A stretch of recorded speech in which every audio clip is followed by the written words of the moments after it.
नमस्कार और बहुत बहुत स्वागत है आप सभी का इस चैनल में। तो इस समय ये न्यूज़ काफ़ी ज़्यादा वायरल हो रहा है कि बांग्लादेश अब आने वाले कुछ ही महीनों में बैंकरप्ट होने वाला है, जैसे कुछ साल पहले पाकिस्तान हुआ था। क्योंकि बांग्लादेश के अंदर चल रहे हालात कुछ ठीक नहीं है, इनकी इकोनॉमी डे बाय डे गिरती जा रही है। क्योंकि बांग्लादेश की गवर्नमेंट का जो मेजर फोकस है वो है वहाँ के रिलीजन्स में हो रहे इशूज। और जब किसी देश का प्राइम मिनिस्टर अपने देश के मुद्दों में ही उलझ कर रह जाता है, अपनी इकोनॉमी पर ध्यान नहीं देता, तो वो देश आप ये समझ लो कि गलत ट्रैक पर जा रहा, अपनी बर्बादी के ट्रैक पर जा रहा है। लेकिन अभी बांग्लादेश में चल रहे विवादों की वजह से भारत को आने वाले समय में बहुत ज्यादा फायदा होने वाला है। लेकिन ये सब कैसे होगा और बांग्लादेश के इकोनॉमी के जितने भी सोर्सेस थे वो क्यों एक के बाद एक शटडाउन होते जा रहे हैं, इस वीडियो में हम यही जानने वाले हैं। लेकिन आगे बढ़े उससे पहले इट्स अ हम्बल रिक्वेस्ट, अगर आप इस चैनल पर नए हैं तो हमें सब्सक्राइब करके हमारे साथ कनेक्ट जरूर होइए। अब देखिए, बांग्लादेश की जो इकोनॉमी है वो आप ये मानकर चलिए कि टेक्सटाइल सेक्टर के ऊपर ही पूरी तरह से डिपेंड है। बांग्लादेश का टेक्सटाइल सेक्टर 80% तक बांग्लादेश के एक्सपोर्ट में कंट्रीब्यूट करता है। यानी बांग्लादेश के फॉरेक्स रिजर्व में एक बड़ा हिस्सा टेक्सटाइल इंडस्ट्री से ही आता है और लगभग 15% तक जीडीपी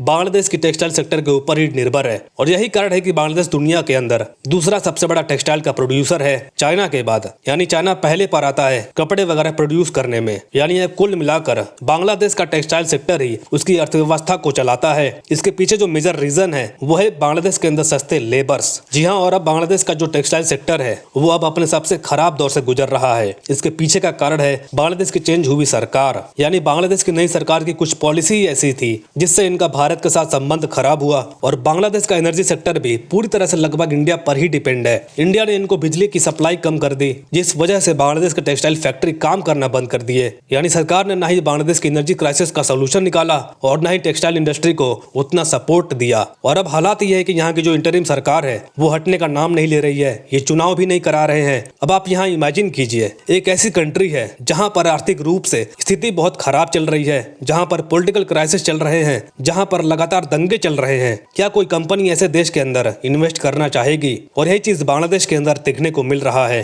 क्योंकि एक तरफ आप कॉटन को ही देख लीजिए, अभी के समय बांग्लादेश में कॉटन की शॉर्टेज हो रही है। 98% तक कॉटन बांग्लादेश को इम्पोर्ट करना पड़ता है और ये कॉटन इनको भेजता है भारत। जी हाँ, भारत ही इन्हें ज्यादातर कॉटन प्रोवाइड करता है। और बांग्लादेश ने भारत के साथ जो अपने रिलेशंस को खराब कर रखा है, इस वजह से भारत इन्हें ज्यादातर चीजें एक्सपोर्ट नहीं कर रहा। इस वजह से बांग्लादेश की अर्थव्यवस्था पर पूरा असर देखने को मिल रहा है। तो अब अगर हम दुनिया की टॉप 4 कंट्री देखें जो सबसे ज्यादा टेक्सटाइल एक्सपोर्ट करती हैं, उसमें सबसे पहले पर चाइना है, दूसरे पर बांग्लादेश है, तीसरे पर वियतनाम है और चौथे पर भारत आता है। अब चाइना की बात करें तो ऑलरेडी चाइना के अंदर इकोनॉमिक क्राइसिस चल रहे हैं। चाइना के अंदर भी अर्थव्यवस्था डगमगा रही है, जिस वजह से वेस्टर्न कंट्रीज चाइना के ऊपर अपने डिपेंडेंसी को हटा रहे हैं। इसके अलावा वेस्टर्न वर्ल्ड चाइना के ऊपर लगातार टैरिफ लगा रहा है। अब ऐसी कंडीशन में जो बड़े बड़े फैशन ब्रांड की कंपनियां हैं वो चाइना के साथ व्यापार नहीं करना चाह रही हैं। इसीलिए इस रीजन में इनके पास एक ही ऑप्शन बचता है और वो है भारत। इसकी वजह से भारत को इससे बहुत ज्यादा फायदा हो सकता है और ये होता हुआ दिखाई भी दे रहा है। क्योंकि भारत का टेक्सटाइल सेक्टर